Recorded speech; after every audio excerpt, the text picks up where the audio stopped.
drops falling around that sunset time.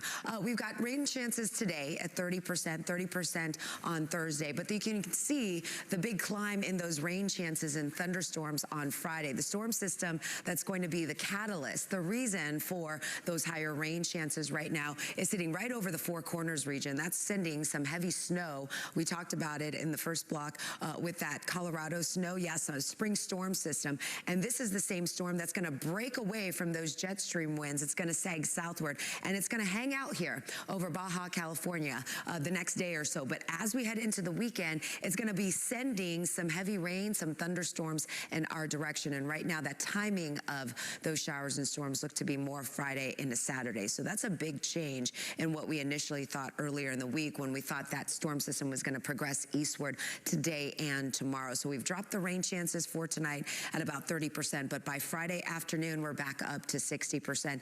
And you know, it's not a slam dunk yet. This is just some of the early model data. Of course, that storm system could hold off on breaking off, and we could be sending more of this rain later into the weekend. But for now, this is what it's showing us. Along this boundary, that boundary that's going to push through later on tonight, it's going to be moving back up as a warm front stalling across our area later on this week, and it will be the trigger for some of these scattered thunderstorms. By Saturday morning, unfortunately, it looks like we've got another wave of widespread showers, some thunderstorms. We get a little bit of a break, perhaps late morning, early afternoon, and then during the afternoon, evening hours, you can see another wave coming our way. The heaviest of the rain does begin to shift into Louisiana by Sunday morning. We get some clouds lingering first part of the day, and then by the afternoon and evening, it does look like we get a nice break in the cloud cover as well as that wet weather. You put it all together over the next 7 days, anywhere between 1 to 3 inches will be possible. Your Wednesday off to a warm and humid start, very similar to yesterday where we started off the morning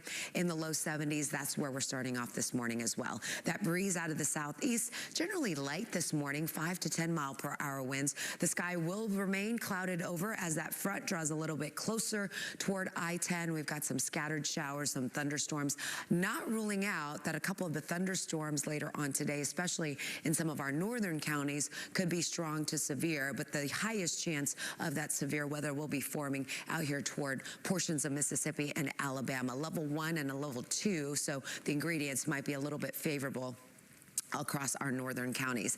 Here's a quick look at the 24-hour temperature change. Yesterday at this time, those temperatures were running a good 10 to 15 degrees warmer. We're about 1, maybe 4 or 5 degrees warmer in some areas. So basically in the 70s this afternoon, where that front, depending on where that front is located, will be on the warm and humid side. Those of you on the north side of town, you've got a little bit of a humidity break possibly with that north breeze. Temperatures warming where you are in the upper 60s to low 70s. We'll get in on a slight little reprieve from the humidity once that front blows through later on tonight. Temperatures tomorrow into the mid 70s. There's going to be some nicer weather though for us ladies. We just have to hang on until early next week. Tuesday and Wednesday of next week, the sunshine returns. All right, we're hanging in there. Thanks, Elita.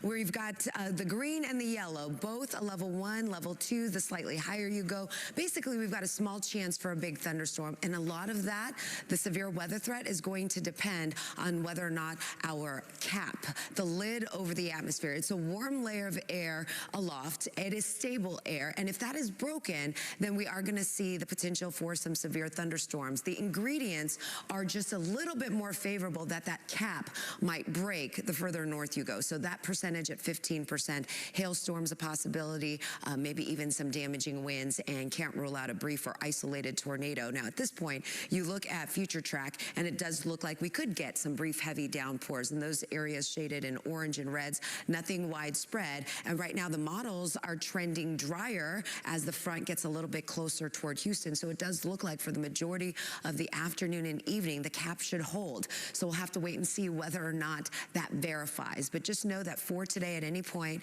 you're going to want to keep the umbrella handy just in case you get one of those downpours. Otherwise, a live look outside. Yeah, it looks a little ominous outside. It's going to feel at some point through most of the day like it's going to rain because it's just so warm. It's so humid out there. The humidity levels definitely feeling more like summer than spring, with temperature readings starting off in the low to mid 70s by this afternoon. temperature readings are actually not too far off from the norm. The normal high for today is 84, forecasting a high of 85. That's out ahead of the front. But of course, the feels like temperatures are going to be higher, somewhere in the low to mid 90s. You'll notice where the front passes through, we've got a wind shift out of the north. So you are going to feel less humid for our friends north and west of town. We will get a break in that humidity overnight tonight into tomorrow once that front moves over the northern Gulf. Temperature readings fall overnight into the 60s. It's a nice cooler afternoon with some wet weather playing out in the forecast. That chance for rain tomorrow only around 30%.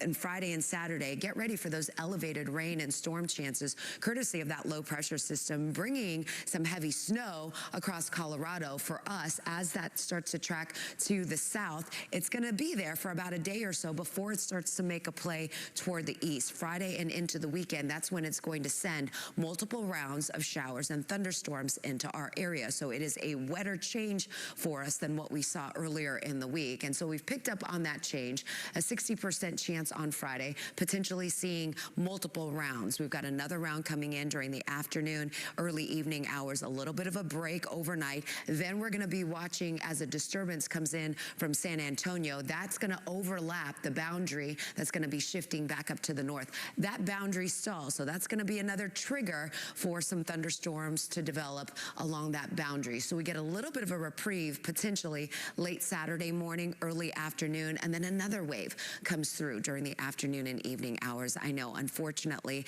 this is a pattern that is going to be very fluid, so this could change again, but just know right now their models are trending wetter on Saturday versus Sunday. Sunday's looking drier with some clouds lingering. A lot of that wet weather will be shifting into Louisiana sometime mid to late morning, so by 9, 10 o'clock or so, some clouds will be around, but most of that rain is out of here. And then we've got a nice drier afternoon, evening on Sunday, Mother's Day. So if you've got plans during the afternoon, it looks like it's going to be a go for now. 1 to 3 inches of rain potentially, and most of that rain, it is going to fall Friday and into Saturday. By Sunday, a lot of that rain is out of here. Early next week, we've got another cool front penciled in. That sends temperature readings down somewhere into the low 60s by Tuesday morning, but also a break in the humidity, at least for a couple of mornings before that humidity level starts to increase by mid to late week next week, ladies. So we'll